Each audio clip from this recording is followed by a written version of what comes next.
Assalamualaikum warahmatullahi wabarakatuh. Alhamdulillah la haula wala quwata illa billah. Allahumma shalli ala sayyidina Muhammad wa ala sayyidina Muhammad. Baiklah, kembali lagi pada hari ini insya Allah kita akan membahas tentang mereview buku Percepatan Rezeki dalam 40 Hari dengan Otak Kanan karangan Ipo Santosa. Hari ini sudah masuk ke halaman ke-28, yakni 8 cara mengubah takdir. Suatu kesempatan orang kaya bertanya kepada orang miskin, "Kok enggak bersedekah, Mas?" "Enggak ah, takut berkurang, takut miskin." "Takut miskin? Kayak pernah kaya aja. Jangan meledek ya. Mas, saya nasihatin nih, sebenarnya orang miskin juga perlu bersedekah. Dalam surah ke-65 ayat ke-7, kemudian Bilal saja pernah disuruh Nabi Muhammad SAW bersedekah, supaya rezekinya bertambah dan nasibnya pun berubah. Ah, banyak orang kaya yang tidak bahagia. Iya, Mas. Cuma lebih banyak lagi orang miskin yang tidak bahagia. Jangan salah, walaupun miskin saya tidak pernah sombong. Lah itu sih wajar. Ralat maksudnya adalah, walaupun miskin, saya tidak pernah berbohong. Selalu jujur. Nah, jujurnya diterusin, miskinnya jangan diterusin. Tapi miskin itu kan takdir, siapa bilang? Kalau Umar masih hidup, pasti Mas sudah dibentak sama beliau, dan gini aja. Daripada cari-cari segerobak alasan, mending Mas baca buku dulu Percepatan Rezeki dalam 40 Hari dengan Otak Kanan.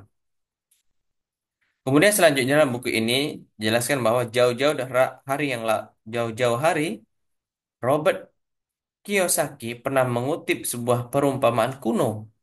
Jangan mengajari babi bernyanyi. Itu hanya membuang waktu Anda dan itu membuat babi terganggu.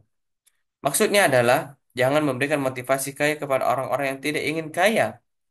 Kami percaya perumpamaan Robert Kiyosaki tadi bukan untuk kita, bukan untuk Anda. Kami juga percaya Anda tidak akan merasa terganggu dengan motivasi kaya tersebut. Jarang-jarang orang sadar bahwa sekitar 5% penduduk di dunia, bahkan mereka memiliki kekayaan lebih kurang 80% kekayaan di dunia ini. Hanya dimiliki oleh orang 5% saja. Apakah itu kebetulan? Apakah itu takdir? Nampaknya itu adalah sebuah ikhtiar yang diusahakan oleh mereka. Telah diulas dan dikupas sebelumnya, pada dasarnya dia hanya memberikan kekayaan dan memberikan kecukupan.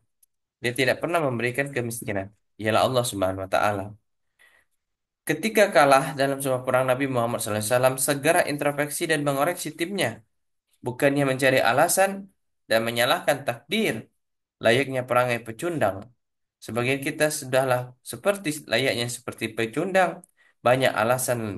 Kekalahan itu butuh buah dari doa, kekalahan itu buah dari ikhtiar dan juga ibadah manusia. Demikian pula kemiskinan.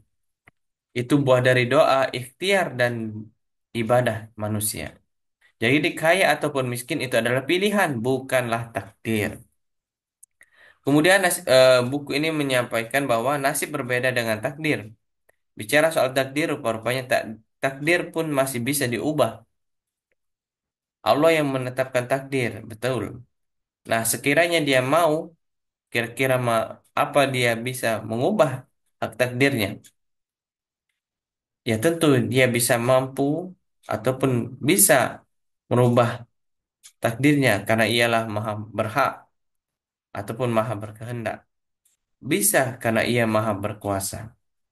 Pasti Allah Subhanahu wa taala mampu mengubah segala sesuatu, segala takdir, dan mampu meneruskan ketetapan itu, bahkan mengubah dan menghapus takdir tersebut. Termasuk dalam surah 13 ayat 39. Adapun pesan Nabi Muhammad SAW dalam sabdanya, silaturahmi dapat menambah umur dan sedekah dapat mengubah takdir. Yang kedua, tidak ada yang dapat menolak takdir selain Allah dan tidak ada yang dapat menambahkan umur seseorang selain perbuatan dan kebaikannya. Sesungguhnya doa bermanfaat terhadap sesuatu yang sedang terjadi dan yang belum terjadi dan tidak ada yang bisa menolak takdir kecuali Allah Subhanahu wa taala. Yakni dengan kita berdoa kepadanya, mudah-mudahan takdir tersebut bisa mengubah dengan doa tersebut bisa mengubah takdir kita. Hadis riwayat Tirmizi dan Hakim. Ketiga-tiganya diriwayatkan oleh Hakim, Muslim, ya, dan juga ada yang dari Ahmad.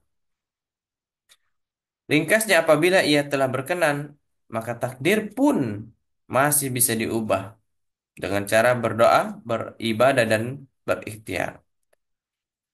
Maka dari itu, berhentilah menyalah-nyalahkan nasib ataupun takdir. Berhentilah menyalah-nyalahkan kebijakan pemerintah, sistem pendidikan, dan latar belakang keluarga yang kurang mampu. Atau siapapun. Para pecundang menganggap orang lainlah yang mesti bertanggung jawab atas kehidupannya. Selanjutnya, sebaliknya, para pemenang menyampaikan bahwa menganggap dirinya lah yang mesti bertanggung jawab atas kehidupannya.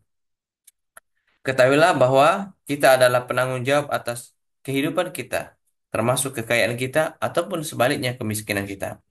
Jika begitu, apakah 8 cara mengubah takdir itu? Dan catatlah, inilah jawabannya.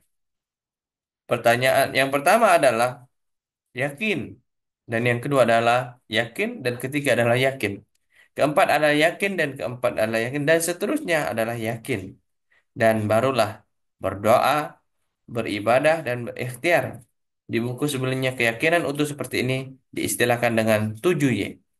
Yakin kita kepada Allah, yakin kita kepada takdir kita, dan kita bisa mengubah takdir tersebut, yakni takdir mubrom yang bisa diubah, ya, kemiskinan bisa diubah menjadi kekayaan.